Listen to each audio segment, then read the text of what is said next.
Welcome everyone. In this Python Panda tutorial, we'll study about the function application on data frames.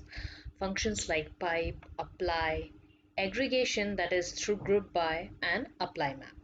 Python Panda's function application. So for applying functions to Python Panda object, we must be aware whether function expects to operate on the entire data frame or on a row or on a single column or on different elements of data frame. So for that, we have different functions. So if you want to perform table-wise function application, we need to use pipe function. If we want to perform row or column-wise function application, we need to use apply function. And if we want to apply element-wise function, we need to use ApplyMap function. So let's see how pipe works. So table-wise function application is performed through pipe operation. Now, in this below example, you will just see how we will use pipe function to add 2 to the entire data frame. So we have marks of different subjects here. So if I want to add 2 to every subject, like if I want to have a grace mark of 2, so if I want to have addition of 2 marks to every subject, what we will do? So for this, first we will define a function. We'll have a data frame and then we have to define a function. So in that function, we need to pass 2 arguments. One, what thing is to be added, and the other one is the data frame itself. So the first argument is your data frame and the second one is your argument taken which is to be added. Like for example, if 2 is to be added, then we will write a function in which adder 1 plus adder 2 is the body of the function. That means whatever is there in the element of the data frame plus you need to add 2. We will write name of the data frame dot pipe, the name of the function comma 2. So here 2 will be added. Now if I want to take out the profit on sales, so for this we need to define a function called profit, in which the element of the data frame will be multiplied by the profit and then divided by the 10. That will give you the profit a pen has in quarter 1, or a pencil should have in quarter 1 or 2 or 3. So adder 1 represents the value in the data frame. Adder 2 is passed as an argument like 10. So if I talk about quarter 1 pen, so the value is 20. So 20 into 10 is 200. Divide by 100, that gives you 2. So 2 is the answer. The same way, 15 into 10 divided by 100 is 1.5. So this way things are calculated. So let's run and see. So if I have a data frame which contains the marks of 4 students, 5 subject marks of 4 students, you want to add 2 marks, so mark to every subject you will be writing this. Right. Now if I want to calculate percentage, what should I do? So for percentage, what will happen? Whatever is your marks, that is to be divided by 40, right? And into 100 you will get the percentage scored. So here what I have done is I have made a function called per and I have passed 2 arguments, adder 1 and adder 2, or you can name it anything like M1 and M2. Now M1 is the scored marks, whatever it is scored, divide by the full marks, or here you can write full marks. Okay, so M1 divide by full marks into 100 will give you the percentage. So when I run this, I get this marks. So if it is 20 marks out of 40, so 50%, 40 out of 40 is 100%. Okay, so this way you can get the percentage scored for every subject, for every student. Now let's see the apply function. So apply performs the custom operation for either row or column. That depends on us. So for applying row wise application, we need to mention axis equals to 1, and for applying column wise we need to mention axis equals to 0. So if I have a data frame like this, df4, and if I want the mean for every quarter, so I just need to write the name of the data frame dot apply in bracket np dot mean and access equals to 1, so row wise. If I want it column wise like pen, pencil, marker, eraser, I'll just write access equals to 0 and I'll get the mean.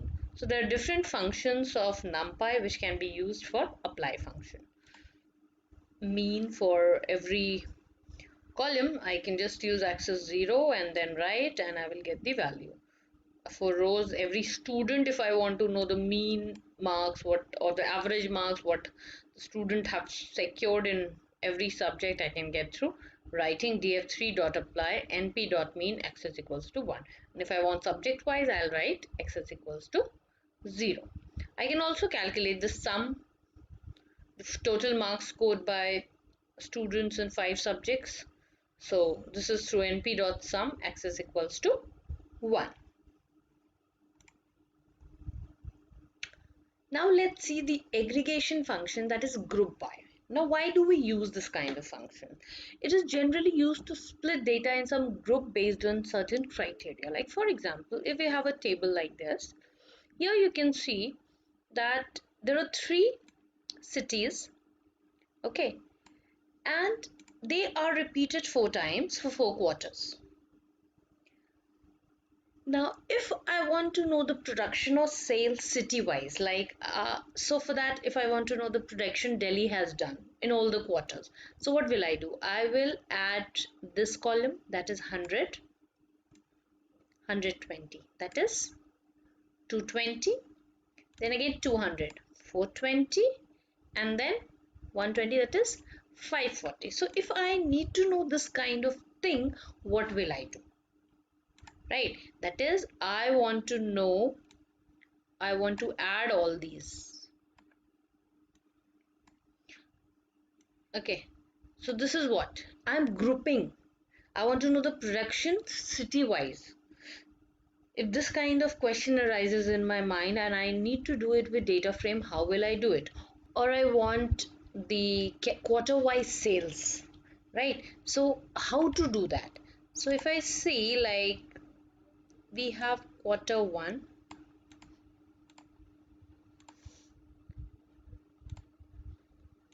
so this quarter 1, so basically we are forming the quarter wise group, we are getting 4 groups in it. So this grouping is done through group by clause. Let's see here. So we will read apple sales.csv and we will get this content. So this is the data frame 3 on which we are going to perform group by operation. So here you can see that we are going to perform group by on city, so that we will be getting the city grouping, right? So for that we need to use data frame dot group by and in bracket the column name on which grouping is to be done, and that is assigned to a variable. That variable contains the different groups that is made on city. And if I want to print the value of Delhi group, I will just run and I will get this output. So for Delhi group, it has grouped the different quarters with production and sales. This is one of the method through which we can get different groups output. The other question, like if there is some question like you need to find the total sales per city, right? So what we will do, so we need to write the name of the data frame dot group by city and dot what you need to perform on that. We need to perform sum, right? Total sales is the sum of the column, so we need to perform the sum on the column. So we'll be writing dot sum and we will get this output. So previously, if you remember, when we added the production, it was 540 for Delhi, so we are having 540, 485 and so on. If we need to find the total sales per quarter, so instead of city here we will be writing quarter and then we will get the answer quarter wise sales. If I want the grouping is to be done on 2 of the columns that is present here, that is city as well as quarters. So we will be writing city comma quarter in a list, and in that I just want to print the sales column. If I don't write any column, I get both the columns here, production as well as sales. But here I want only sales column. So I'll just run it without this. So you can see you're getting production as well as sales here. But if I want just one column called sales, I need to specify it here. And then if I run, I just get the sales column. So whenever we are not mentioning any column, all the columns are by default printed. If we want some specified column which is to be printed, we need to write the column here after we write the group by criteria before the function. If you need to calculate the mean on group, so what you will do? We will have dataframe.groupbycity.mean. Now if I want only production to be printed here, what we will do, we will just write production here and then only production column will be printed. If we don't mention anything here, both the columns are printed. If we mention or specify the column after mean, your specified column will be, or desired column will be displayed. There's one more thing called count function. It does the counting of the elements. Like if I want to know how many cities are participating in each quarter, or how many cities are responsible for the sales in each quarter, how I will do that? I'll just write the name of the data frame, group by quarters, count, and in count what I want to know, city. So I'll be writing it this way and we will get the output. ApplyMap function performs the specified operation for all the elements on the data frame. If you want to double the marks or double the price, so what you want to do? So if we have DF4 which contains the prices of the pen, pencil, marker, eraser, notebooks for quarter 1, 2, 3 and 4, and we want that each and every element should be doubled. So what we need to write? We need to write the name of the data frame, apply map, lambda x, colon, and what you want to happen with that x later on. So if you want to multiply the elements by 2, so lambda x, x is the element, right? So that element is to be multiplied by 2, so we write here x into 2. Once we write this, we get the multiplied value, right? Let's see in the example. If you have this data frame and we want to half the marks of every student, so I'll just write df3 apply map lambda x colon x by 2. So x is the single element here, so I want this marks to be halved, so the new element has to be after this colon, so x divide by 2. So once I run this, you can see what is the marks: 10, 20, 17.5. Now if I will double this, okay, so for doubling this I will write multiply 2 and then you can see the marks. I get 40, right? You can see the first column, so 20, 15, 12, 18, 23. Here you can see 40, 30, 24, 36 and 46. So thank you.